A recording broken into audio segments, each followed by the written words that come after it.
علی ولی اللہ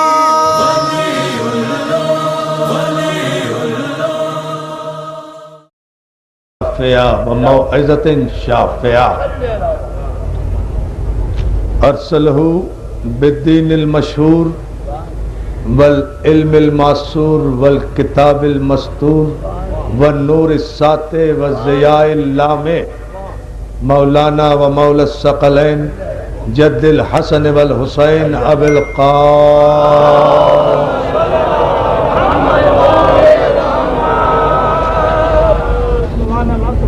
وآلہ الطیبین الطاہرین المعصومین المنتجبین المظلومین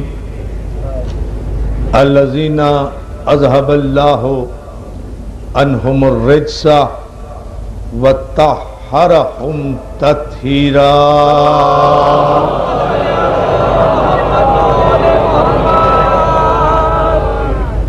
اما بعد فقد قال حق سبحانہ وتعالی فی محکم کتابہ الحکیم بسم اللہ الرحمن الرحیم هو الذی بعث فی الامیین رسولا منہم یتلو علیہم آیاتہ ویزکیہم ویعلمہم الکتاب والحکمہ وإن كانوا من قبل لفی ضلال مبین صلوات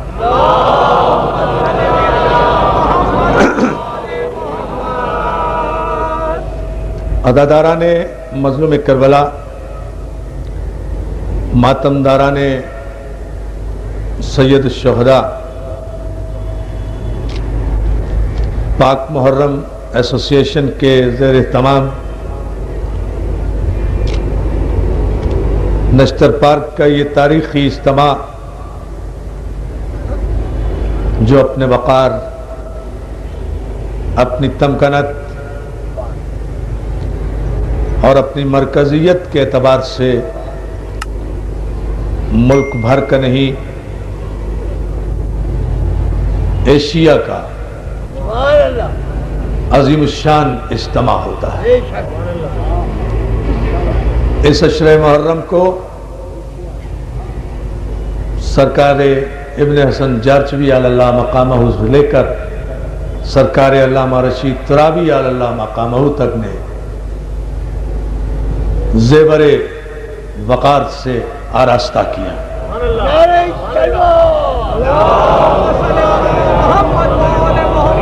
اور پھر ان کے لائق اور عقیل بیٹے سرکار علامہ عقیل ترابی نے اسے مزید زینت بخشی، اور پھر سرکار حجت الاسلام والمسلمین کے عظیم فرزند مولانا مصطفیٰ جوہر صاحب قبلہ اللہ مقامہ کے بیٹے حضرت علامہ طالب جوہری صاحب قبلہ نے اسے علم کے کوثروں سے چھلکایا۔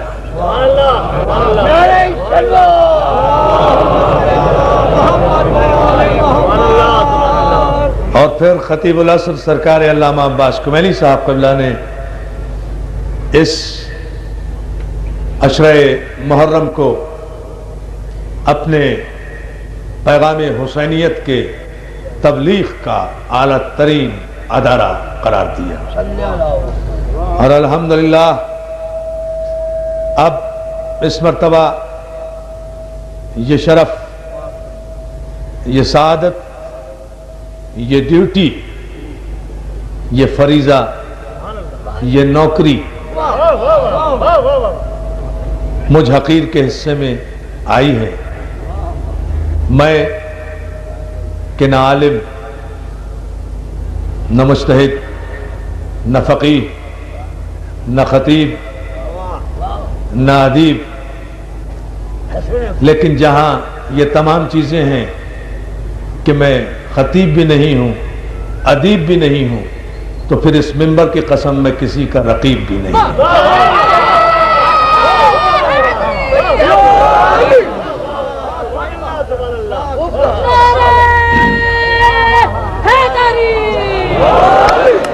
سارے علماء حق کو میرا سلام، سارے مجتہدی نظام کی نالین میرے سر کا تاج۔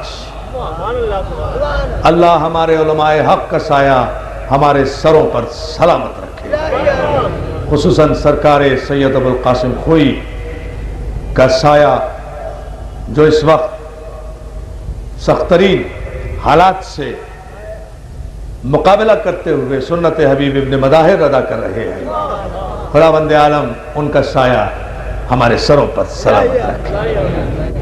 عزیزان محترم، میں پاک محرم ایسوسی ایشن کے محترم و معزز عہدیداران اور اراکین کا، خصوصاً نقی رضوی صاحب کا اور دیگر احباب کا، اس اعتبار سے ان کے حکم نامے کو میں نے قبول کیا، کثرت مجالس اور گلے کی مسلسل تکلیف کے باوجود بھی، کہ نشتر پارک وہ سمندر ہے جہاں کراچی کی عزاداری کے سارے دریا آ کر گرتے ہیں۔ آپ توجہ فرمائیں گے اس تمہیدی مجلس میں؟ چند باتیں کہنا ہے مجھے، مجلس انشاءاللہ کل سے باقاعدہ شروع ہوگی، لیکن چند باتیں ابتدا میں اپنے نوجوان دوستوں کے لیے، اپنے بزرگوں کے لیے۔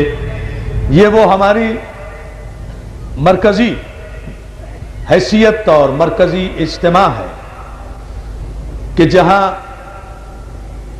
کراچی کی عزاداری کے سارے دریا اس سمندر میں آ کر اتر گئے، اور مرکز کا وقار اور مرکز کی عظمت اگر سلامت نہ رہے تو مرکز کے تحت میں آنے والے تمام اجزائے ترکیبی متزلزل ہو جاتے ہیں۔ اس لیے ضرورت اس امر کی ہے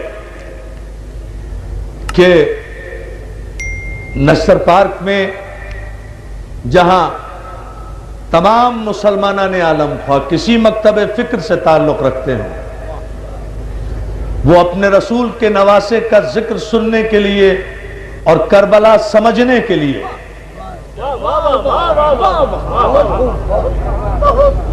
فرزند رسول کا ذکر سننے کے لیے اور کربلا سمجھنے کے لیے یہاں تشریف لاتے ہیں۔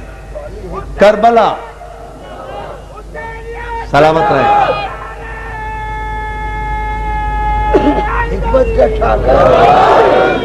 کربلا سمجھنے کے لیے یہاں آتے ہیں، اور جب تک کربلا لوگوں کی سمجھ میں نہیں آئیں گی ذکر حسین ہوتا رہے گا۔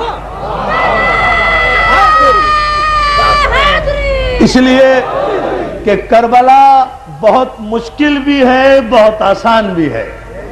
بڑی توجہ عزیزان محترم، کربلا بہت مشکل بھی ہے، کربلا بہت آسان بھی ہے۔ مشکل اتنی ہے کہ عمر سعد جیسے مفتی کی سمجھ میں نہیں آئی، آسان اتنی ہے کہ حر جیسے سپاہی کی سمجھ میں آ گئی۔ توجہ دوستو، سمجھیں اس فلسفے کو کربلا۔ اللہ سلامت رکھے۔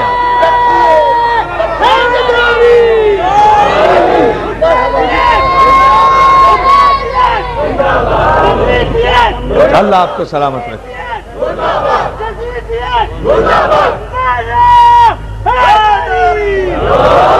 مولا سلامت رکھے یا علی مدد کہنے والوں۔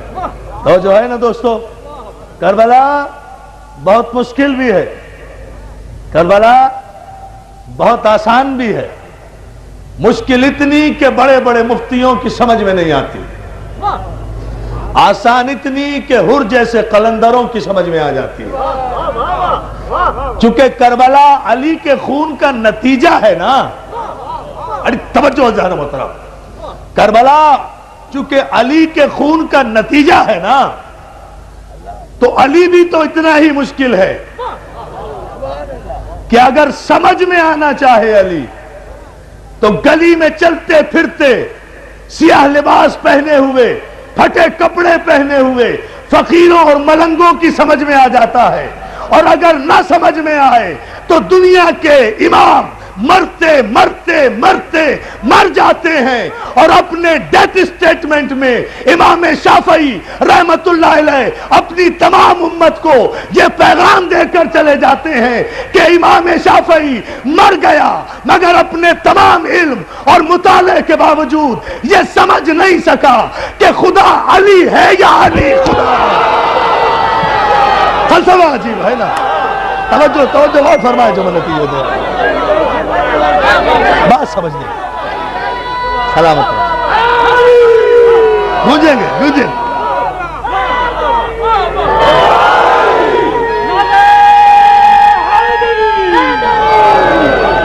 لیکن کربلا نام ہے معرفت قلب کا، کربلا نام ہے طہارت نفس کا، کربلا نام ہے بالیدگی فکر کا، کربلا نام ہے شرافت حسب نسب کا۔ پتہ نہیں آپ کیا سننے کے عادی ہیں، میں تو آپ کے ذہنوں اور سماعتوں کو ذرا سا آمادہ کر رہا ہوں آئندہ 9 مجالس کے لیے آج، اور آپ کو سلامت رکھے۔ کربلا نام ہے حسب نسب کی شرافت کا، کربلا نام ہے معراج علم کا، کربلا نام ہے نجات انسانیت کا، کربلا نام ہے شرافت ابدیت کا، کربلا نام ہے معراج سجدہ کا، کربلا نام ہے حق بندگی الہ کا، کربلا نام ہے بنائے لا الہ کا، کربلا نام ہے دین کا، کربلا نام ہے آدم سے لے کر عیسیٰ تک کی نبوتوں کے تاج کو عزتوں کے یاقوت عطا کرنے والے شریف خون کا۔ میں اس کی جزا کسی سے نہیں چاہتا سوائے مولا کے، جو جملہ میں نے دیا۔ کربلا نام ہے، سنو آغاز محرم اس طرح ہوگا، استقبال محرم یوں ہوگا، عنوان ہم یوں چھیڑیں گے، مگر یہ جملے میرے دوستو سن کر جاؤ تاکہ بات سمجھ میں آئے کہ 9 دنوں میں فاطمہ زہرا کی تائید سے ہمیں کہنا کیا ہے، علی کی مشکل کشائی سے ہم بھکاریوں کو کہنا کیا ہے، اور آپ کو سننا کیا ہے۔ ہماری کوئی حیثیت نہیں۔ کربلا نام ہے اس مقام بلند کا، اس مقام نہیں، میں جملہ کہنا جا رہا ہوں، پوری توجہ، آپ میرے لیے نئے نہیں ہیں، میں آپ کے لیے نیا نہیں ہوں، مقام بدلا ہے، توجہ ہے نا۔ آپ تو مجھے سارے کراچی میں سن رہے ہیں، آپ تو مجھے شام سے رات کے 12-1 بجے تک مسلسل سنتے رہیں گے کراچی میں، یہاں کے انشاءاللہ یہاں کے فوراً بعد آپ مجھے ابھی 8 بجے مارٹن روڈ میں سنیں گے، پھر آپ الموسن میں سنیں گے، پھر آپ رضویہ میں سنیں گے، جنچولی میں آپ سنیں گے، مسلسل انشاءاللہ جہاں تک مولا نے طاقت دی مجھے وہاں تک آپ سنتے جائیں گے۔ لیکن ذرا سا یہاں کے معیار کے مطابق چند باتیں جو عالم اسلام تک پیغام پہنچنے کے لیے ضروری ہے وہ میں بتانا چاہتا ہوں ابتدا میں۔ کربلا نام ہے معراج بندگی کا، کربلا نام ہے کمال تعقل کا۔ اب اگر کسی کو علامہ رشید ترابی یاد نہیں تو میں کیا کروں، میں نے تو جملہ کہا ہے۔ ہم اپنے محسنوں کو فراموش نہیں کیا کرتے، یہی تو ہماری قوم کی شرافت ہے۔ توجہ ہے نا اذان محترم؟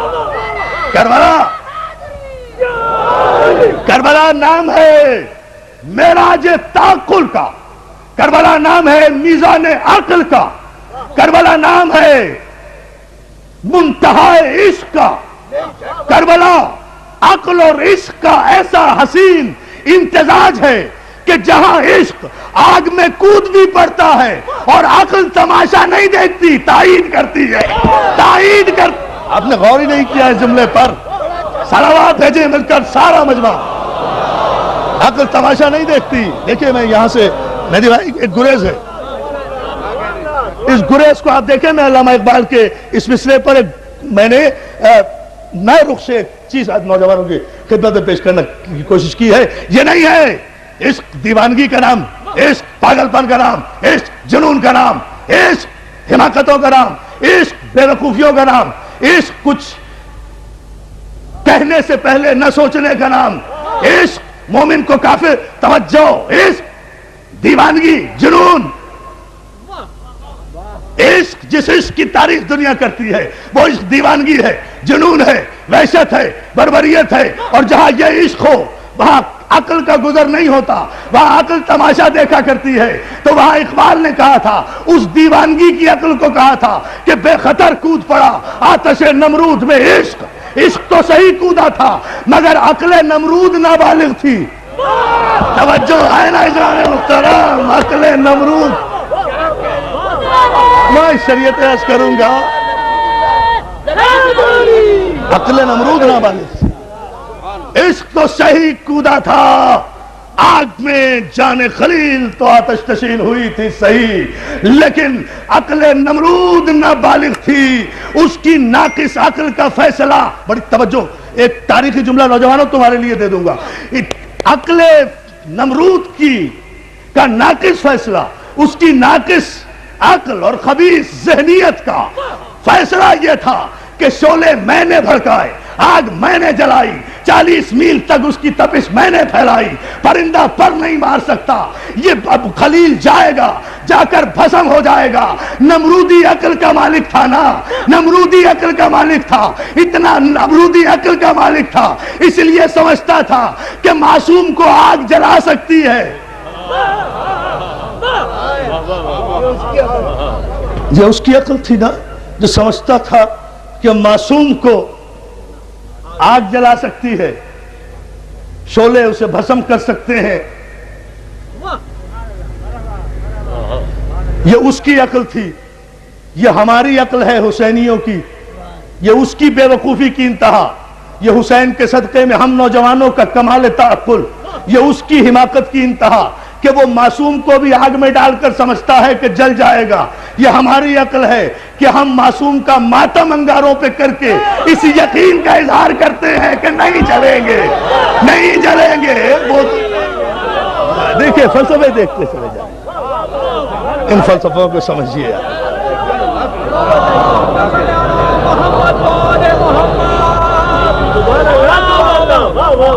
بڑی خوبصورت انداز میں آپ نے آغاز سے استقبال کیا ہے. اسے ذرا سے ایک مرحلے پر اور آپ توجہ فرما لیں. اس تمہیدی مجلس کو کربلا کمال عقل کی منزل ہے، کمال فکر کی منزل ہے.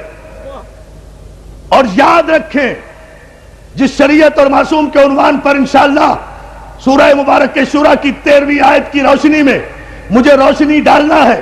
تلاوت میں نے سورہ مبارک کے جمعہ کی ہے، جان بوجھ کر کی ہے، اس لیے کہ اس تمہید کو قائم کرنے کے لیے پھر ہم شرع لکم من الدین تک پہنچیں گے، سورہ شورا کی آیت تک. وہاں سے ہم آغاز کریں گے شرع کا، وہاں سمجھائیں گے شرع کیا ہے، شارع کیا ہے، شریعت کیا ہے، شرع کیا ہے، شارع کیا ہے، شریعت کیا ہے. آپ تو اتنے کم علم لوگ ہیں، شرع کو بھی راستہ کہتے ہیں، شریعت کو بھی راستہ کہتے ہیں، شارع کو بھی راستہ دینے والا کہتے ہیں. تو شرع کے معنی بھی راستہ، شریعت کے معنی بھی راستہ، شارع کے معنی بھی راستہ، صراط کے معنی بھی راستہ، منہاج کے معنی بھی راستہ، سبیل کے معنی بھی راستہ. نافذ کیا کر رہے ہو؟ توجہ ہے نا ادارہ محترم؟ یہ سب قرآن کے لفظ ہیں، یہ سب قرآن کے لفظ ہیں. میں لاؤں گا یہ سارے لفظ. نافذ کیا کر رہے ہو بھائی؟ یہ سب ہم قرآن کی آیات سے انشاءاللہ ثابت کریں گے کل کی مجلس سے. لیکن ذرا آج اس تمہید کو سمجھ لیں اور کربلا کو سمجھ لیں. بہت آسان یہ شہادت کہے الفت میں قدم رکھنا ہے. لوگ آسان سمجھتے ہیں مسلمان ہونا. تقریروں سے مسلمان ہوتا ہے آدمی، خطبوں سے مسلمان ہوتا ہے آدمی. یہ شہادت کہے الفت میں قدم رکھنا ہے. اسلام میں داخل ہونے سے پہلے آزاد ہو، اسلام میں داخل ہونے کے بعد بندھے ہوئے ہو. اور نوٹ کریں میرا یہ جملہ، نوٹ کرنے والے، اس لیے کہ یہ اہم ترین جملہ ہے. جب تک اسلام سے باہر ہو، دائرہ اسلام سے آزاد ہو، جو چاہے کرو. لیکن اگر دائرہ شریعت میں آئے اتنے بند جاؤ گے کہ صبح آئینہ بھی نہ دیکھ سکو گے. پتہ نہیں کون سمجھائے اس جملے کو. اتنے بند جاؤ گے دائرہ شریعت میں آنے کے بعد کہ صبح آئینہ بھی نہیں دیکھ سکو گے. اس لیے یہ فلسفہ ہم سمجھائیں گے انشاءاللہ آئندہ مجالس میں. آج تو صرف اس فکر کو سمجھ لے کہ کوئی شریعت سمجھ میں نہیں آ سکتی جب تک کہ کربلا سمجھ میں نہ آئے. ابھی تک تو فکر انسان اس قدر بھی بالغ نظر نہیں ہوئی. ابھی تک تو تاریخ اسلام نے بچپن کی سرحدوں کو نہیں چھوڑا. نہیں، آپ نے غور نہیں کیا. ابھی تک تو تاریخ اسلام کے قاری نے اور پڑھنے والے نے فکری طور پر بچپن کی سرحدوں کو چھوڑا نہیں، آگے بڑھا نہیں. ابھی کربلا لوگوں کی سمجھ میں نہیں آئی. کربلا سمجھ میں نہیں آئی تو وہ شریعت کیسے سمجھ میں آئے گی جس کی بقا کے لیے کربلا بنی. کربلا بنی شریعت کی بقا کے لیے. کربلا تاج کی جنگ نہیں، تلوار کی جنگ نہیں، تخت کی جنگ نہیں. ایک جملہ دوں، آپ روئیے گا نہیں، بہت روئیں گے ہم مگر روئیے گا نہیں، لیکن چونکہ تاریخ سے انٹرلنک کر رہا ہے جملہ اس لیے میں کہے بغیر نہیں گزر سکتا، اس لیے معذرت چاہتا ہوں. بہت بات ہم کریں گے، بہت روئیں گے ہم انشاءاللہ، لیکن جملہ سن لیجئے کہ کربلا اگر تخت و تاج کی جنگ تھی تو تخت و تاج نے حسین کے سر کا مطالبہ کیا تھا. حسین کے سر قلم ہونے کے بعد جنگ ختم ہو جانا چاہیے تھی. یہ بات پردے تک کیوں گئی؟ یہ بات چادروں تک کیوں گئی؟ یہ بات خیموں تک کیوں گئی؟ بات کا جانا یہ بتاتا ہے کہ یہ تخت کی جنگ نہیں تھی، یہ تاج کی جنگ نہیں تھی. صلوات بھیج دیں محمد و آل محمد پر. And this is a message from this place. حضور توضیح دے. اس جملے کو ہلکا نہ سمجھیے گا عزیزان محترم. بہت بڑی بات اور بڑی ذمہ داری سے مجھے احساس ہے کہ میں کہاں بیٹھ کر کہہ رہا ہوں. اس لیے میرے دوست اس پر خاص توجہ فرمائیں کہ پھر بات سر حسین سے آگے کیوں بڑھی؟ جس سے مطالبہ تھا وہ تو گیا تمہاری نظر میں.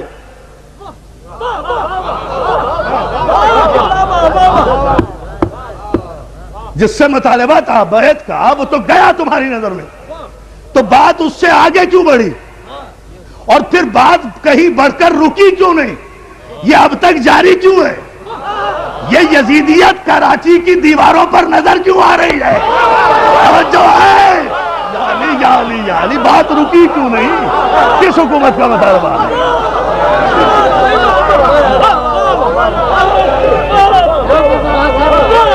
پوری طاقت و توانائی سے.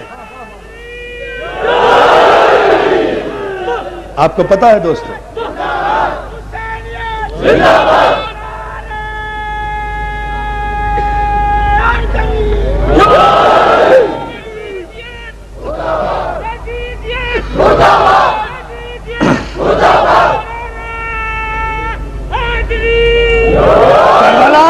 عزیزان محترم اتنی بلند صلوات بھیجے محمد و آل محمد.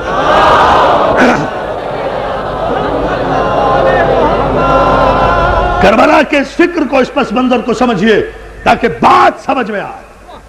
عزیزان محترم مسئلہ صرف یہ ہے کہ کربلا کمال تعقل کی منزل ہے. یہاں دیوانگی کے عالم میں کچھ نہیں ہوا. Karbala is not an accident, Karbala is not an incident. Karbala کوئی ٹریجڈی بھی نہیں ہے. ٹریجڈی ہوتی تو ختم ہو جاتی، ایکسیڈنٹ ہوتا تو لوگ بھول جاتے. بڑے بڑے ایکسیڈنٹ بھول گئے. لا لا لا لا لا لا لا لا توجہ ہے نا اداروں سے. کربلا مولا آپ کو سلامت رکھے. کربلا ایکسیڈنٹ نہیں ہے، انسیڈنٹ نہیں ہے، ٹریجڈی نہیں ہے، حادثہ نہیں ہے. حادثہ نہیں ہے. کربلا ایک شریعت کی وہ پناہ گاہ ہے. اللہ جانے کون خط کرے. کربلا شریعت کی وہ پناہ گاہ ہے جہاں 1,24,000 پیغمبروں کی محنتیں آ کر سکون کا سانس لیتی ہیں اور تعظیم کا سجدہ کرتی ہیں. کیا چکا بھائی میں نہیں کہہ سکتا، میں نہیں دے سکتا. جہاں اللہ آپ کو سلامت رکھے، جہاں 1,24,000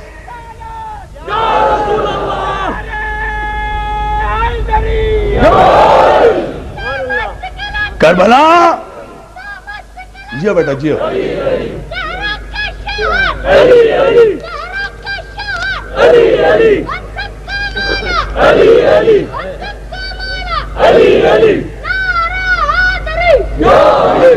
کربلا 1,24,000 پیغمبروں کی وہ آرام گاہ ہے، وہ سکون گاہ ہے کہ جہاں آ کر انبیاء معصومین کی روحیں سکون کا سانس بھی لیتی ہیں اور سجدہ تعظیمی بھی ادا کرتی ہیں، جہاں آدم آ کر یہ کہتے ہیں کہ اب میں سمجھا حسین کہ مجھے کیوں سجدہ کرایا گیا تھا۔ بات یہاں سے چلے گی نا پھر شریعت پر تو بات پھر یہاں سے آئے گی۔ اب میں سمجھا حسین کہ مجھے سجدہ کیوں کرایا گیا تھا۔ اس وقت تک تو مجھے سجدہ ہو رہا تھا، میری کچھ سمجھ میں نہیں آ رہا تھا کہ یہ کائنات کی ساری طاقتوں کو میرے سامنے کیوں جھکایا جا رہا ہے، جبکہ میں نہ صاحب شریعت تھا نہ صاحب کتاب۔ توجہ، نہ صاحب شریعت تھا نہ صاحب کتاب۔ اندازہ تو فرمائیے نا، یہاں آدم آ کر کہتے ہیں، دوستو یہ ذہن میں رہے، یہ کنٹینیوٹی تک بالکل ذہن ایسوسیٹ رہے 9 دن تک آپ کا، اس میں گیپ نہیں ہونا چاہیے، ذہنی فاصلہ نہیں ہونا چاہیے، ایک لمحے کے لیے بھی ذہنی فاصلہ ہو جائے اگر خطیب میں اور سامع میں تو بات کہیں سے کہیں چلی جاتی ہے، اور میں اس کا عادی نہیں ہوں، میں سروں سے گزرنے کا عادی نہیں ہوں، میں مومنین کے دلوں سے گزرنے کا عادی ہوں۔ توجہ ہے نا عزیزان محترم، اس لیے اس منزل فکر پر میں تفصیل میں نہیں جانا چاہتا، لیکن اشارہ کرتا ہوا گزروں گا، کل تفصیلات عرض کروں گا۔ جہاں آدم یہ سوچ رہے ہیں کہ حسین اب میں سمجھا کہ مجھے سجدہ کرایا کیوں گیا تھا، یہ کائنات کی ساری طاقتوں کو میرے سامنے جھکایا کیوں گیا تھا، جبکہ میں نہ رسول تھا نہ صاحب شریعت تھا نہ صاحب کتاب تھا، بلکہ کلیئر کٹ تو نبی بھی نہیں تھا۔ بڑی احتیاط سے جملہ کہا ہے، کلیئر کٹ تو نبی بھی نہیں تھا، خلیفۃ اللہ تھا۔ یہ کیوں ایسا ہوا، یہ کیوں ایسا ہوا، یہ کس منزل پر ایسا ہوا، لیکن نہیں سمجھ میں آ رہا تھا۔ میں نے اطاعت الہی میں فرشتوں کا سجدہ بھی قبول کر لیا، جو وہ کہتا رہا میں کرتا رہا، اس لیے کہ اس کا منتخب تھا، اور اس کے منتخب کی شان ہی یہ ہوتی ہے کہ جو وہ کہے اس کا منتخب وہی کرتا ہے، تو جو اس کے کہنے پر زندگی گزارے اسی کو شریعت میں نبی کہتے ہیں، اسی کو معصوم کہتے ہیں، اسی کو امام صلوات بھیجے نا، اسی کو شریعت میں جو اس کے کہنے پر، جو اس کے کہنے پر، جو اس کے کہنے پر۔ توجہ ہے نا، یہ ایک منزل اور ذرا سی آپ غور فرما لیں۔ آدم اس کربلا میں آ کر سوچ رہے ہیں کہ اب پتہ چل رہا ہے کہ مفہوم سجدہ کیا تھا، مقصد سجدہ کیا۔ ابھی تو شریعت کا کوئی کانسیپٹ بھی نہیں ہے بھائی، منزل اول پر تو شریعت کا کوئی فلسفہ بھی سامنے نہیں آیا، ابھی تو حلت و حرمت کے مسئلے بھی نہیں آئے۔ دنیاوی اعتبار سے بھائی عالم ملک ہے، سارا عالم فرشتگان ہے، عالم ملکوت سارے فرشتے ہیں، فرشتوں میں حلت اور حرمت کا کوئی مسئلہ ہی نہیں ہے۔ وہاں ایمان بھی دائمی ہے، پاکیزگی بھی دائمی ہے، طہارت بھی دائمی ہے، نہ فرشتوں پر فرشتوں کو توجہ ہے نا، جو سجدے میں ہے وہ سجدے میں ہے، جو رکوع میں ہے وہ رکوع میں ہے، جو قیام میں ہے وہ قیام میں ہے، جو قعود میں ہے وہ قعود میں ہے۔ ہزاروں برس سے جو سجدے میں پڑے آ رہے تھے ان سب کے سجدے چھڑوا کر ایک سجدہ کہہ کر کرایا گیا، ایک سجدہ کہہ، صلوات بھیجے تو پھر عرض کر رہا ہوں، ایک سجدہ کہہ کر کرایا گیا۔ اللہ آپ کو سلامت رکھے، تاحت نظر مولا چشم بد سے محفوظ رکھے۔ اس تاریخی اجتماع کو، اس جملے پر آپ ایک مرحلہ اور توجہ فرما لیں عزیزان محترم، اور یہ وہ منزل فکر ہے کہ ابھی تو شریعت کا کوئی مسئلہ ہی درپیش نہیں ہوا، ابھی تو صرف آدم تخلیق کیے جا رہے ہیں، آدم خلقت کے مرحلے میں ہے، مجھے ان تفصیل میں نہیں جانا، ابھی تو صرف آدم تخلیق کے مرحلے میں ہے، ابھی تو مٹی اور پانی سے یہ بنایا جا رہا ہے، ابھی تو یہ مجسمہ تیار ہو رہا ہے، ابھی تو یہ بہت توجہ سنوارا بھی نہیں گیا،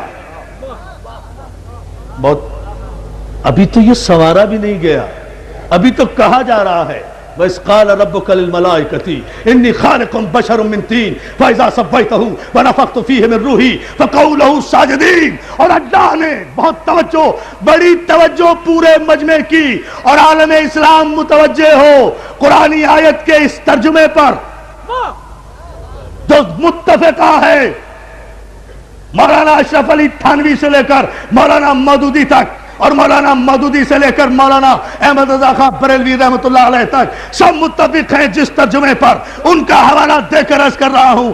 سب نے کہا وَإِذْ قَالَ رَبُّكَ لِلْمَلَائِكَةِ إِنِّي خَالِقٌ بَشَرٌ مِّن طِينٍ. اللہ نے فرشتوں سے کہا اللہ نے کہا براہ راست کہ میں مٹی سے ایک بشر بنا رہا ہوں. مٹی سے بشر نہیں غور کیا ہے. خاموش نہ ہوا کریں جہاں کوئی علمی مرحلہ آیا کرے. قرآن میں جتنا تدبر کرو گے اتنا لطف آئے گا. یہ ساری خرابیاں ہی امت کے درمیان اس لیے پیدا ہوئی ہیں کہ قرآن میں تدبر نہیں کرتے, جھٹ پٹ سے فیصلے کر لیتے ہیں. توجہ ہے نا؟ ورنہ ہر مسئلے کا حل قرآن میں موجود ہے. قرآن کو قیامت تک جانا ہے. اسی لیے قرآن میں سوالی آیتیں بھی ہیں, جوابی آیتیں بھی ہیں, اجمالی آیتیں بھی ہیں, مختصر آیتیں بھی ہیں, تفصیلی آیتیں بھی ہیں. کہیں سوال ہے, کہیں جواب ہے. اب یہ ترتیب دینے والوں کی بڑے علم ہونے کی دلیل ہے کہ انہوں نے سوال کو پہلے رکھ دیا, جواب کو بعد میں رکھا, یا جواب پہلے رکھ دیا, سوال بعد. توجہ ہے نا اذان محترم؟ ان آیتوں کی بھی ہم تلاوت کریں گے. آپ صلوات میرے محمد و آل محمد پر یہ بھی بتائیں گے. ورنہ آپ کو بڑی بڑی خوبصورتیاں قرآن میں نظر آئیں گی. جوابی آیت پہلے, سوال بعد میں. عجیب بات ہے, کوئی بات ہے. سوال پہلے, جواب بعد میں. یہ ہونا چاہیے نا, جیسا سوال کسی نے کیا ویسا جواب آیا. لیکن دیکھتے جائیں آپ, جوابی آیت کہیں ہوگی, سوالی آیت کہیں ہوگی, مکی کہیں ہوگی, مدنی کہیں ہوگی, محکم کہیں ہوگی, متشابہ کہیں ہوگی, ناسخ کہیں ہوگی, منسوخ کہیں ہوگی, اجمال کہیں ہوگا, تفصیل کہیں ہوگا. اسی لیے تو یہ سب توجہ. یہ عزیزان محترم یہ عجیب منزل ہے. آپ اس لفظ پہ غور کریں. میں کل اس کی تشریح کروں گا, اس بحث کو ابھی چھیڑنا نہیں چاہ رہا, لیکن دامن وقت کی وجہ سے اس مرحلے پر آپ تھوڑی سی توجہ فرما لیں کہ اللہ نے فرشتوں سے 2 لفظ کہے ہیں. واقعہ آپ کا سنا ہوا ہے, متعدد بار سنا ہوگا. میں ان 2 لفظوں پہ بحث کروں گا آج کی مجلس کی حد تک. صرف دونوں باتیں کہی گئی ہیں. پورے مجمع کی توجہ اہل علم کی. نوجوان دوست تو کو یقیناً ذہنی طور پہ زحمت ہوگی آیتوں کی اس بحث میں, لیکن نتیجہ جب آئے گا تو بڑا خوبصورت آئے گا انشاءاللہ. اور ویسے بھی یہ مجلسیں تو ہمیں رزق علم فراہم کرتی ہیں نا, ہے نا. ہم ان مجلسوں سے رزق علم لینے کے لیے آتے ہیں. لوگ کہتے ہیں آل محمد کسی کو دے نہیں سکتے. تمہیں کیا پتا, تم لے نہیں سکتے. توجہ ہے. آل محمد تو آج بھی دے رہے ہیں. کوئی آئے تو صحیح. ہم تو مائل بکرم ہیں, کوئی سائل ہی نہیں. توجہ ہے نا. تم بھی بڑے بدنصیب قسم کے سائل ہو نا. نہ مانگنے پر آؤ تو آل محمد سے نہیں مانگتے, مانگنے پر آؤ تو یہودیوں سے مانگ لیتے ہو. توجہ ہے. عجیب فلسفہ ہے تمہارے نصیب کا, تمہاری قسمت کا. اب اس فلسفے کو ہم کہاں لے جائیں؟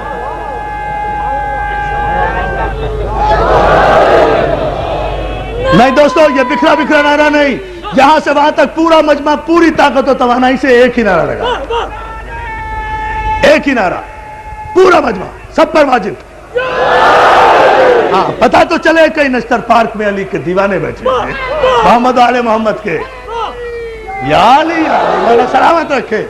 توجہ ہے نا دوستو, یہ ہے وہ منزل فکر. اسی معراج سماعت پر میں لانا چاہتا تھا, مگر ان 2 لفظوں پر میں آپ حضرات کی بسط ادب توجہ چاہوں گا. اور وہ یہ ہے عزیزان محترم کہ 2 لفظ قرآن میں استعمال ہوئے ہیں. دونوں قرآنی لفظ ہیں. حدیث نہیں پڑھوں گا, روایت نہیں پڑھوں گا. اور تمام مسلمان بھائی متوجہ ہوں اور پھر مجھے سوال کرنے کا حق دیں. سوال کرنے کا حق دیں گے مسلمان بھائی تو کروں گا, نہیں دیں گے سوال نہیں کروں گا. مگر پہلے آیت کے یہ 2 لفظ سن لیں, کیونکہ قرآن سب کے لیے حجت ہے. قرآن سب کے لیے حجت ہے. اب کیا کروں, قرآن اور علی کا ساتھ ہی ایسا ہے. قرآن سب کے لیے حجت ہے. قرآن بھی آیا, قرآن سب کے لیے حجت ہے. حالانکہ توریت کے بعد آیا, زبور کے بعد آیا, انجیل کے بعد آیا, سب سے آخر میں آیا, مگر سب کے لیے حجت. علی یا علی یا علی یا علی. مولا انہیں متوجہ کر دے. سلامت رہے یہاں. قرآن بہت خوبصورت انداز میں اس لیے کہ قرآن سب کے لیے حجت، سب کے لیے برہان، سب کے لیے محکم، پوری امت مسلمہ کے لیے قرآن روشنی، قرآن چراغ، قرآن ہدایت، قرآن صراط مستقیم، قرآن بنیان المرصوص، قرآن دین، قرآن ایمان اور قرآن دین و ایمان۔ یہ سارے جملے کہنے کے بعد قرآن آنکھوں کا نور، دل کا سرور، صرف چومنے کے لیے نہیں، صرف سر پہ رکھنے کے لیے نہیں، صرف جھوٹی قسمیں کھانے کے لیے نہیں، صرف گلے میں ڈالنے کے لیے نہیں۔ قرآن ہدایت ہے تاریکیوں میں، روشنی ہے اندھیروں میں۔ قرآن تاریکیوں میں ہدایت ہے، روشنی ہے اندھیروں میں۔ یہ وہ چراغ ہے جس کی لو کبھی مدھم نہیں پڑتی، یہ وہ دریا ہے جس سے جتنے بھی پیاسے سیراب ہوں اس کا پانی نہ کم ہوتا ہے نہ خشک ہوتا ہے۔ یہ وہ علم ہے جو حاصل کرنے سے گھٹتا نہیں۔ اور یاد رکھو، کسی غلط فہمی میں نہ رہنا، قرآن کی یہ تعریف نہ میں نے کی نہ تم نے کی، قرآن کی یہ تعریف اس نے کی تھی جسے وارث قرآن نے کہا تھا کہ قرآن علی کے ساتھ ہے، علی قرآن، اور کہیں نہیں ہے یہ قرآن کی تعریف، یہ لفظ کو دے نہیں سکتا۔ اور جو ہے دوستوں، پوری طاقت سے حیدری، یہ ہے منزل۔ اللہ آپ کو سلامت رکھے۔ بھائی دوستو، جب تک علی کی محبت اور علی کی محبت و ولایت پورا مجمع اوڑھ نہ لے، تب تک علی کے ذکر کا فائدہ کیا؟ اس لیے میں اس منزل پر، منزل تشکر پر یہ دو جملے کہوں گا، اور ان جملوں پر توجہ، اور یہی سے گفتگو ہم کل سے مسلسل کریں گے شریعت پر۔ اور اس مرحلے پر آپ ایک لمحہ اور غور فرما لیں کہ اللہ نے فرشتوں سے کہا کیا؟ دو لفظ کہے ہیں۔ عالم اسلام متوجہ ہو، تمام مسلمان بھائی، دو لفظ کہے، میں بشر بنا رہا ہوں مٹی سے۔ بشر کا لفظ بھی استعمال کیا، مٹی کا لفظ بھی استعمال کیا۔ حفاظ قرآن بھی یہاں موجود ہیں ماشاءاللہ، حافظان قرآن بھی موجود ہیں، قاریان قرآن بھی موجود ہیں، قرآن فہم حضرات بھی موجود ہیں، سب موجود ہیں۔ میں صرف دو لفظوں پر بات کرنا چاہتا ہوں، اور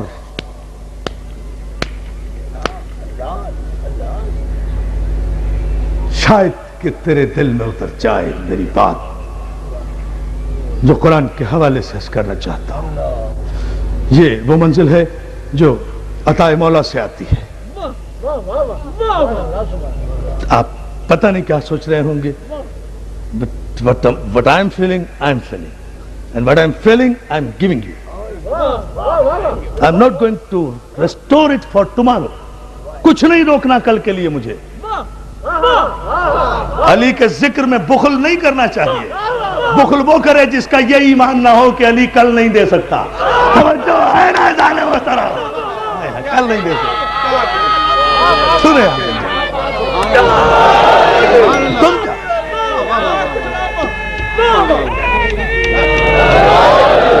اللہ سلامت رکھے، مولا آپ کو سلامت رکھے۔ مگر ان قرآن کے دونوں لفظوں پر، قرآن فہمی کے لیے ہے، غلط فہمی کے لیے نہیں۔ اللہ جانے کون سمجھے گا اس جملے کو۔ قرآن فہمی کے لیے ہے، غلط فہمی کے لیے نہیں۔ ہر ایک کو یہ خوش فہمی ہے کہ اسے قرآن فہمی ہے۔ ہر ایک اگر قرآن فہم ہوتا تو علی قرآن کو ہر ایک کے حوالے کر کے جاتے، ایک کے حوالے کر کے نہ جاتے۔ توجہ توجہ، تو نبی قرآن کو ہر ایک کے حوالے کر کے جاتے، ایک کے حوالے کر کے نہ جاتے، لیکن ایسا نہیں ہوا۔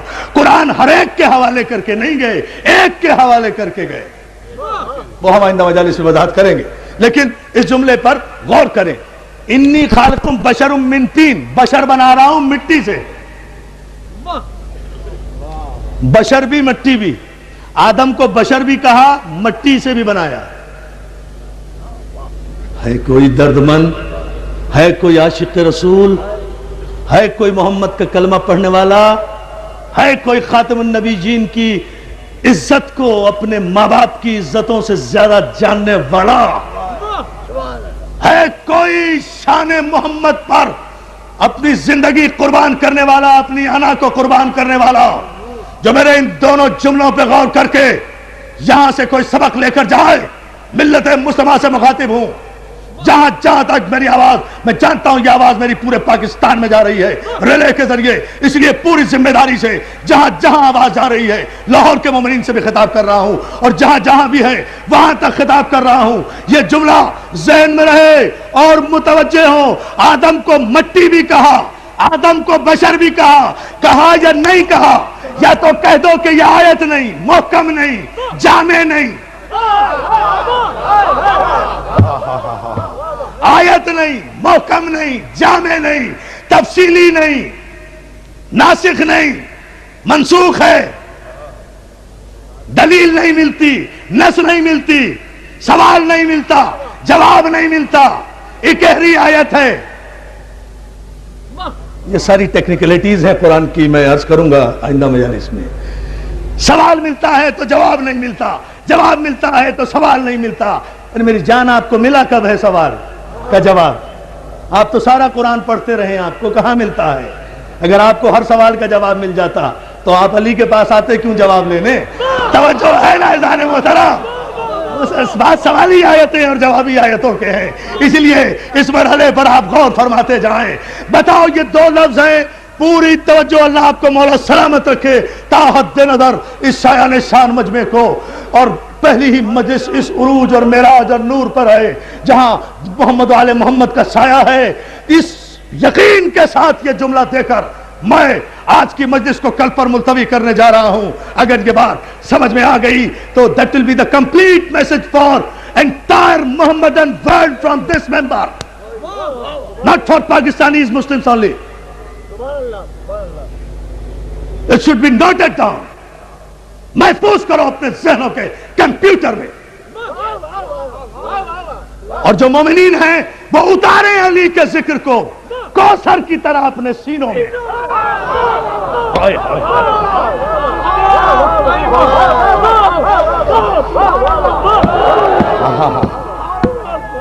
سنیں، میں یہ دو لفظ لے کر بارگاہ رسالت میں نذران عقیدت پورے پاکستان کے مسلمانوں کی طرف سے بارگاہ رسالت میں نذران عقیدت پیش کر رہا ہوں، تمام سنی شیعہ بھائیوں کی طرف سے بارگاہ رسول اللہ میں، اس لیے کہ اگر رسول کی عزت نہیں تو پھر کوئی عزت دار نہیں ہے۔ سب کی عزتیں میرے نبی کی جوتیوں کا صدقہ ہے۔ سارے عرب میں کوئی عزت دار خاندان نہیں تھا۔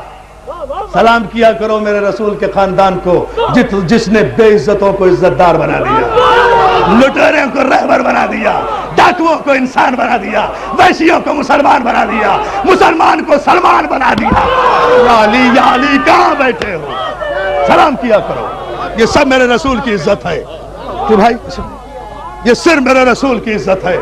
اس لیے اس معیار کو برقرار رکھو، اس اسٹیٹس کو برقرار رکھو، اس منتہائے برگزیدگی ختم نبوت کو ایک انچ بھی نیچے نہ آنے دو، ورنہ سب گر جاؤ گے۔ تم تو کھڑے ہی بے ساکھیوں کے سہارے ہو۔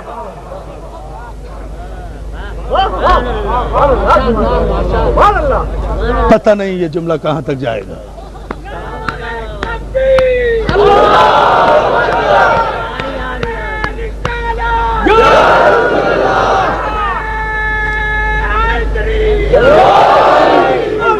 اللہ آپ کو سلامت رکھے، اللہ آپ کو بلند ترین صلوات ہمیشہ بلند بھیجا کرے۔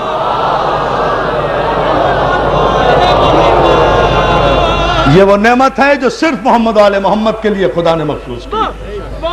قاتل بھی اگر آل محمد کو قتل کر کے نماز پڑھ رہا ہے تو اسے درود بھیجنا پڑے گا، ورنہ نماز ہی نہیں ہوگی۔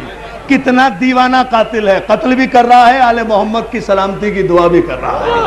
اب اندازہ تو فرمائیے نا، اتنے بدنصیب قاتل آپ نے دیکھے ہیں کہیں؟ خیر، یہ میں آگے چل کر، یہ مسائل کی بات ہے، لیکن بات اشارتاً محفوظ ہوتی جائے ہمارے تمام نشریاتی اداروں میں بھی کہ ہم ان مجالس میں کہتے کیا ہیں۔ دیکھیں، دو لفظ استعمال کیے گئے بھائی قرآن میں، دو لفظ، بشر بھی تین بھی، آدم کو مٹی سے بھی بنایا اور بشر بھی کہا، آدم کو مٹی سے بھی بنایا، بشر بھی کہا. یعنی پہلے تو قرآن نے یہ معیار قائم کر دیا کہ بشر صرف وہ ہوگا جو مٹی سے بنے، جو مٹی کا بیٹا ہو وہ بشر ہوگا. کہاں بیٹھے ہو؟ عرفان ادھر عبدی بول رہا ہے میرے دوستو.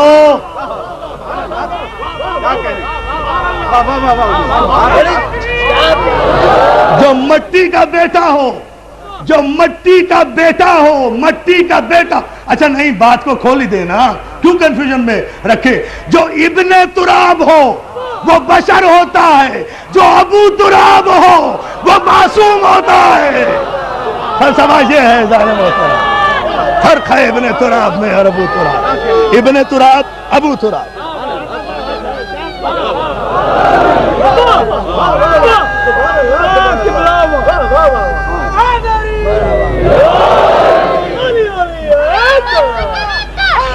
غور کریں بیٹا، بس یہ وہ منزل فکر ہے بیٹا، دامن وقت کو جائز نہیں. اس لیے ذرا سا مجھے اور مرحلے طے کرنے ہیں. سیلاب کی طرح قرآن کی آیتیں فضائل آل محمد لے کر ذہن میں آ رہی ہیں، دامن وقت چھوٹا پڑ جاتا ہے. اور دوسرے بھی مرحلے ہیں لیکن انشاءاللہ عرض کریں گے. مولا نے اگر مدد کی اس منزل پر اور ذرا سی توجہ فرمائیں. بشر بھی، بشر کون؟ جو مٹی سے بنے. خدا نے جسے بشر کہا نا، اس کے لیے پہلے بتا دیا کہ بشر مٹی سے بنا رہا ہوں، بشر مٹی سے بنا رہا ہوں، بشر مٹی سے بنا رہا ہوں. ارے مولا، بشر بنا رہا ہوں. وَإِذْ قَالَ رَبُّكَ لِلْمَلَائِكَةِ إِنِّي خَالِقٌ بَشَرٌ مِنْ طِينٍ. بشر بنا رہا ہوں مٹی سے. ابھی یہ مٹی ہے، جو مٹی سے بنے وہ بشر ہے. مجھے تعجب ہوتا ہے انہی لفظوں پر کہ قرآن کی ان آیتوں میں امت تدبر کیوں نہیں کرتی، تعقل کیوں نہیں کرتی، تفکر کیوں نہیں کرتی. جس آدم کو خدا نے بشر بھی کہا، مٹی بھی کہا، اس آدم کو نہ کوئی بشر کہتا ہے نہ اپنے جیسا کہتا ہے. اور جس محمد عربی کو خدا نے 47 آیتوں میں نور کہہ کر بلایا، اسے بشر بھی کہتے ہو، اپنے جیسا بھی کہتے ہو. آئیے نا اور باتیں کیجئے 47 آیتوں. اللہ بھائی صاحب،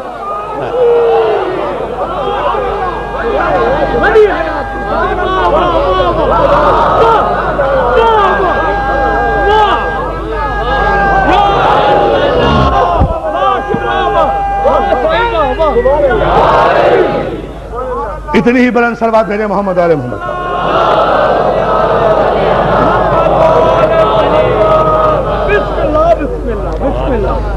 بہت شکر گزار ہوں آپ کی توجہات پر، آپ کے ذوق سماعت پر، کہ آپ نے جس انداز سے میری حوصلہ افزائی کی.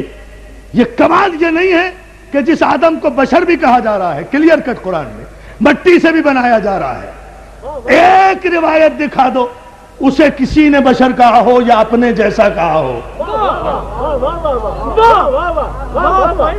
اور جس خاتم النبیین کو قرآن میں ایک جگہ بھی مٹی سے نہ کہا گیا ہو. ایک آیت پیش کرے پورے قرآن میں، ایک آیت. اتنے بڑے مجمع سے یہ بات کہہ رہا ہوں، الحمد سے لے کر والناس تک. محکم آیت پیش کرے، متشابہ آیت پیش کرے، ناسخ آیت پیش کرے، منسوخ آیت پیش کرے، اجمالی آیت پیش کرے، تفصیلی آیت پیش کرے، سوالی آیت پیش کرے، جوابی پیش کرے، مکی پیش کرے، مدنی پیش کرے. پیش کیا کرو گے؟ تمہیں پتہ ہی نہیں مکی ہے کون سی، مدنی ہے کون. توجہ ہے نا عزیزان محترم؟ میں تو بات کہہ رہا ہوں صرف کہ کوئی پیش کرے کہ کہیں نہیں تو ہم پیش کریں گے کہ کہاں کہاں محمد عربی کو نور کہا گیا، کہاں کہاں نور کہا گیا، کہاں کہاں علم کہا گیا، کہاں کہاں محبوب کہا گیا، کہاں کہاں سراج منیر کہا. سراج منیر مٹی ہے؟ صلوات دے دینا. ہائے ہائے ہائے ہائے ہائے، اب دامن پھیلا رہے ہیں. خدا کی قسم اندازہ بنائیے، ہے نا. چلے ہیں شریعت حل کرنے. شریعت اس کی جو خاتم النبیین ہے، جو خلاصہ ہے 1.25 لاکھ انبیاء کی محنتوں کا. کہا کریں۔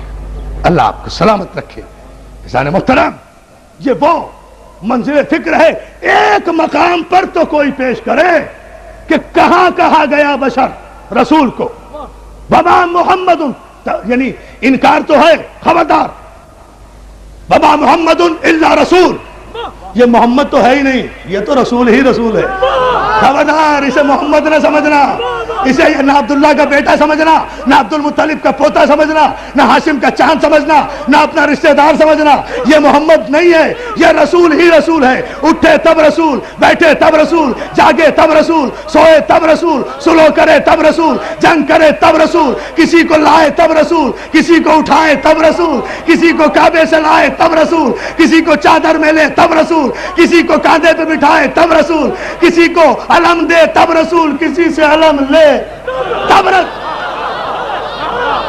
رسول۔ بتاؤ کہاں بشر کہا گیا ہے؟ وما محمد الا رسول کہاں کہا گیا ہے؟ آدم کو کہا گیا یہ مٹی سے بنایا گیا، تمہیں کہا گیا کہ خبردار، ما کان محمد ابا احد من رجالکم ولکن رسول اللہ وخاتم النبیین۔ سورہ مبارک احزاب کی میں ارشاد ہوا، 33واں سورہ قرآن مجید کا، جہاں ارشاد ہو رہا ہے ما کان محمد ابا احد من رجالکم، محمد تم مردوں میں سے کسی کے باپ نہیں ہے۔ اندازہ فرمائیے، محمد تم مردوں میں سے کسی کے باپ نہیں ہیں، یہ اللہ کے رسول ہیں، خاتم النبیین ہیں، بس خبردار، باپ بھی نہ سمجھنا انہیں۔ کیا سن رہے ہیں آپ؟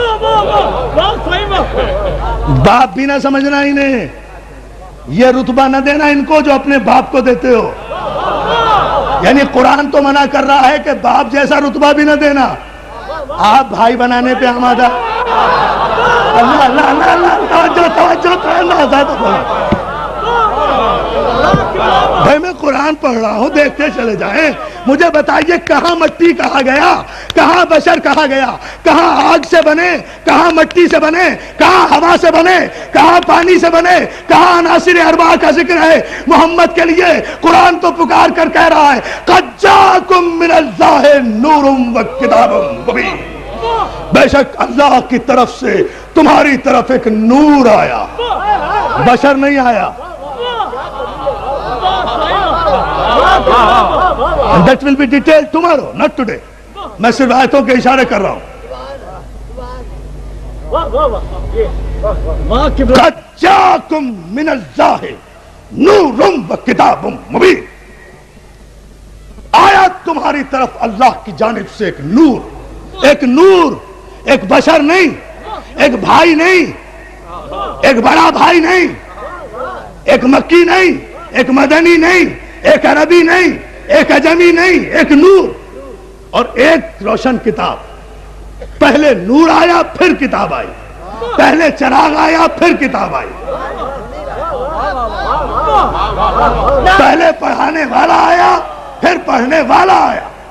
منزل فکر کو دیکھیں آپ عزیزان محترم، قد جاءکم من اللہ نور و کتاب مبین، نور بھی آیا، روشن کتاب بھی آئی۔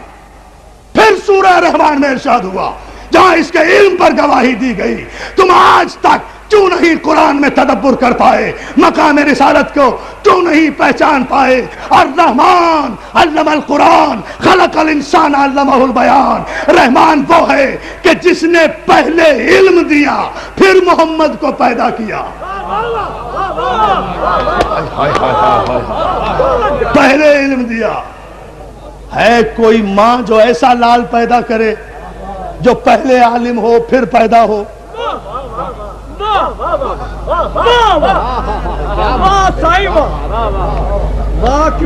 میں کیا کروں کہ وقت نہیں رہا، لیکن میں صرف اشارہ کر کے ایک نتیجہ دیتا ہوں۔ کل اس کی تشریح کروں گا کہ جہاں شریعت کا آغاز بھی نہیں ہے عزیزان محترم، وہاں سے آدم کو سجدہ ہو رہا ہے۔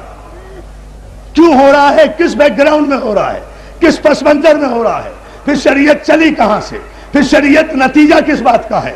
پھر شرع ہوتی کیا ہے؟ پھر صراط کہتے کسے ہیں؟ پھر منہاج ہے کیا؟ پھر سبیل ہے کیا؟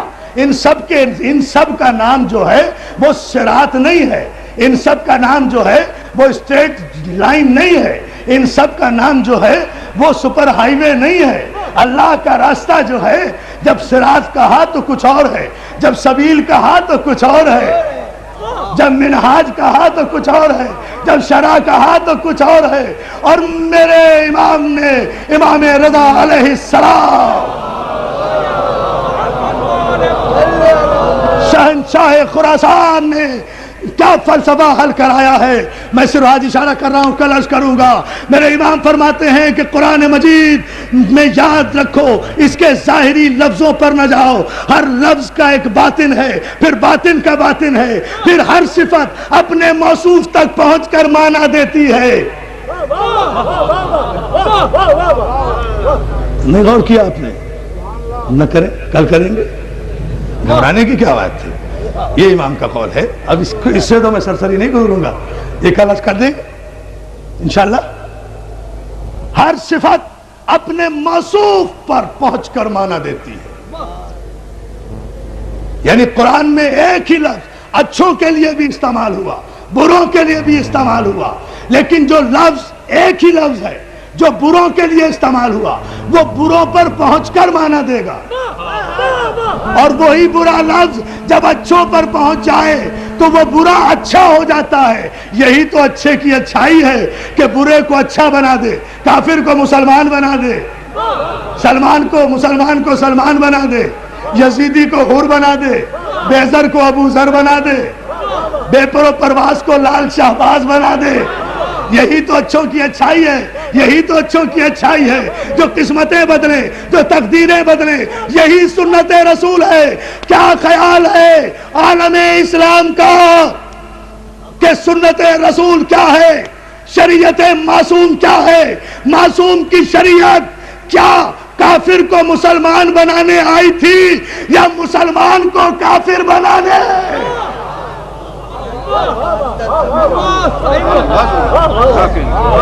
صلوات بھیجے محمد والے بآواز بلند صلوات بھیج دیجیے محمد۔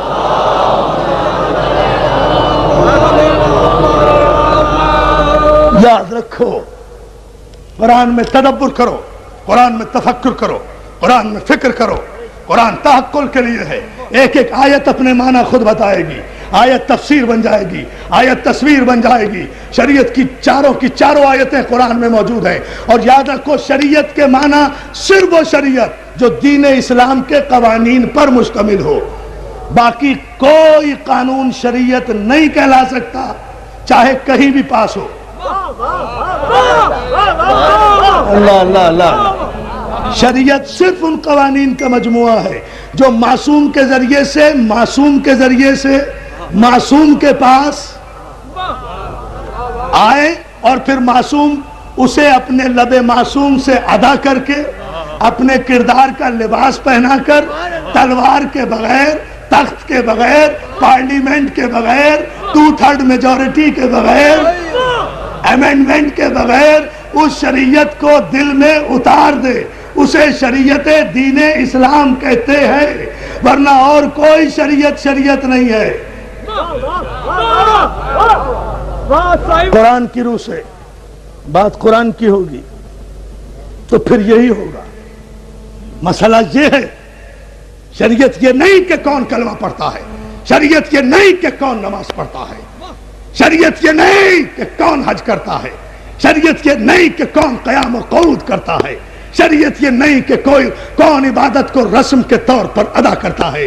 شریعت یہ ہے کہ ان حدود و قیود کے اندر کون رہتا ہے اور باہر کون نکل جاتا ہے۔ اس کے لیے اب پھر آیتوں کے انبار ہیں، یہ میں پھر عرض کروں گا کل کی مجلس میں انشاءاللہ۔ کون نکل جاتا ہے اور کب نکل جاتا ہے اور اسے پتہ بھی نہیں چلتا۔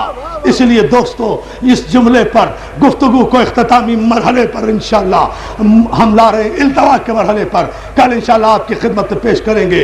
مولا آپ کو سلامت رکھے، اسی اتحاد و اتفاق و محبت و اخوت کے ساتھ ہمیں یہ 10 دن حسینیت کے گزارنے ہیں۔ یہ 10 دن کے لیے ہم 355 راتیں اور دن کاٹتے ہیں تو یہ 10 دن آتے ہیں، اس کا انتظار ہم کرتے ہیں۔ ہم نہیں چاہیں گے کہ یہ دشمنوں کی نظر بد ان پر لگے، ہم نہیں چاہیں گے ہم کچھ ہمارے ذہن کے کسی گوشے میں ان 10 دنوں میں سوائے حسین کے کچھ نہیں ہوتا، حسین ہی حسین ہوتا ہے، حسین ہی حسین ہوتا ہے۔ دوستو، یہ مجالس رسم نہیں ہے، فریضہ ہے۔ فریضہ سمجھ کے ان مجالس میں آیا کرو، اس لیے کہ رسوم کے قائل ہم ہو سکتے ہیں، لیکن معصوم کسی رسم میں پہل نہیں کیا کرتا۔ اور اگر یہ ایمان ہے کہ ان مجلسوں میں معصوم آتے ہیں تو پھر سمجھ لو کہ یہ مجلسیں خود شریعت ہے، ورنہ وارثان شریعت یہاں کیوں آئیں رسم میں؟ پتہ نہیں آپ نے اس فلسفے پہ غور کیا ہے یا نہیں۔ معصومین کبھی رسومات میں شرکت نہیں کیا کرتے، معصومین شریعت کے اجتماعات میں شرکت کرتے ہیں۔ ذکر حسین شریعت ہے، ذکر حسین عبادت ہے، ذکر حسین واجب ہے، واجب ہے۔ اگر یہ واجب نہ ہوتا تو پیغمبر اسلام کبھی نہ فرماتے کہ من بکا و ابکا و تباکا علی الحسین وجبت لہ الجنہ، جو حسین پر رویا یا رلایا یا رونے کی شکل بنائی اس پر جنت واجب، تو واجب کی جزا ہی واجب ہوتی ہے۔ پتہ نہیں آپ کیا سن رہے ہیں اس جملے میں۔ واجب کی جزا قول معصوم ہے، واجب کی جزا واجب ہوا کرتی ہے، یہ مستحب عبادت نہیں ہے، ورنہ جنت واجب کیوں؟ بس مستحب ہوتی، ملتی نہ ملتی، لیکن واجب۔ مگر ایک جملہ سنو، کیوں اپنے گھروں سے نکل آئے؟ دیکھ رہا ہوں، مولا سلامت رکھے، جنہیں بیٹھنے کی جگہ نہیں ہے 1 گھنٹے سے کھڑے ہوئے ہیں، ہزاروں کاروں میں بیٹھے ہوئے ہیں، مائیں بہنیں دور تک، مولا ان کے پردوں کو سلامت رکھے، ان کی عظمتوں کو سلامت رکھے، ان کی عزتوں کو حفاظت میں رکھے، مولا ان کے وارثوں کو، ان کے جوانوں کو علی اکبر کی جوانی کے صدقے میں مولا سلامت رکھے۔ کیوں کھڑے ہو 1 گھنٹے سے، 2 گھنٹے سے یہاں کیوں بیٹھے ہوئے ہو؟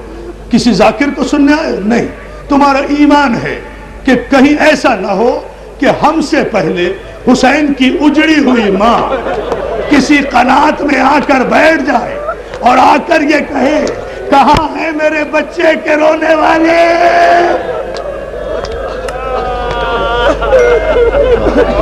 جزاک اللہ، بڑا استقبال کیا آپ نے۔ کہاں ہے میرے لال کا ماتم کرنے والے؟ کہاں ہے؟ میں نے زحمت تمام کی، آپ نے استقبال ہی عجیب کر لیا۔ کہاں ہے میرے بچے کا ماتم کرنے والے؟ اس لیے آپ پہلے ادب کے ساتھ مجلسوں میں پہنچ جاتے ہیں۔ علامہ دربندی کہتے ہیں اسرار شہادت میں کہ جب محرم کا چاند طلوع ہوتا ہے تو ایک بی بی شام کی قبر سے اٹھتی ہے۔ سمجھ گئے؟ جزاک اللہ، جزاک اللہ، جزاک اللہ، کیا ماتم کر رہے ہیں آپ؟ تو ایک بی بی شام کی قبر سے اٹھتی ہے اور جنت البقیع کی ٹوٹی ہوئی قبر پہ آ کر کہتی ہے اماں چلو میرے بھائی کے ماتمدار اکٹھے ہو گئے، اماں عزادار آ گئے، اماں مجھے رونے نہیں دیا۔ جزاک اللہ، جزاک اللہ، مولا آپ کو کوئی غم نہ دے سوائے غم حسین کے۔ کیا پرسہ آپ دے رہے ہیں؟ یہ رونا ہماری شریعت ہے، یہ رونا ہماری عبادت ہے، یہ عشق کربلا والوں کی امانت ہے جو ہم معصومہ کے سپرد کر رہے ہیں۔ آج 1 محرم ہے عزاداروں، عزا خانے سج گئے ہیں، درگاہیں سج گئی ہیں، سیاہ لباس پہن لیے ہیں۔ اب 10 دن تک ہم پر ہر خوشی حرام ہے، ہم اپنے گھر میں کوئی خوشی نہیں کریں گے، اپنے بچوں کو پیار بھی نہیں کرتے، انہیں کالے کرتے پہنا کر ماں کو اگر بچوں پہ پیار بھی آتا ہے تو بچوں کے سینے پر ہاتھ مار کے کہتی ہے ہائے رباب تیرے اصغر کا بڑا ارمان۔ جزاک اللہ، جزاک اللہ، ماتم کرو نا عزاداروں، کچھ پڑھنے کی ضرورت نہیں ہے۔ رباب تیری اجڑی ہوئی گود کا بڑا ارمان ہے، بڑا ارمان ہے۔ عزاداروں ایک جملہ سن لو، حسین روضہ رسول پر آئے، آ کر کہا نانا شریعت خطرے میں ہے۔ نانا شریعت خطرے میں ہے، نانا ظاہر ہے شریعت معصوم کی ہے، تو کسی گناہگار کو تڑپنے کی ضرورت نہیں ہے، تیرا معصوم بیٹا جا رہا ہے۔ نانا ہجرت آپ نے بھی کی تھی، ہجرت میں بھی کر رہا ہوں، مگر آپ نے کی تھی دین پھیلانے کے لیے ہجرت، اس لیے واپس آ گئے۔ میں جا رہا ہوں دین بچانے کے لیے۔ جہاں شریعت ہے وہاں دین ہے، قرآن میں جہاں شریعت ہے وہاں دین ہے۔ میں بتاؤں گا عزیزان محترم، نانا میں آپ گئے تھے دین پھیلانے کے لیے، میں جا رہا ہوں دین بچانے کے لیے۔ نانا جنگل میں دل کے ٹکڑوں کی بستی بسائے گا، نانا حسین اپنا مدینے میں آئے گا۔ نانا خدا حافظ یہ کہہ کر ماں کی قبر پہ آئے، آ کر کہا اماں سلام۔ مختصر کیا میں نے، 2 جملے سن لیجئے، مجلس ختم کر دوں گا۔ اماں آپ سے اور کچھ نہیں کہنا، اماں حسین جا رہا ہے، اماں دعا کرنا کہ کربلا میں حسین شریعت کو بچانے میں ثابت قدم رہے، تیرے باپ کی شریعت کا سوال ہے۔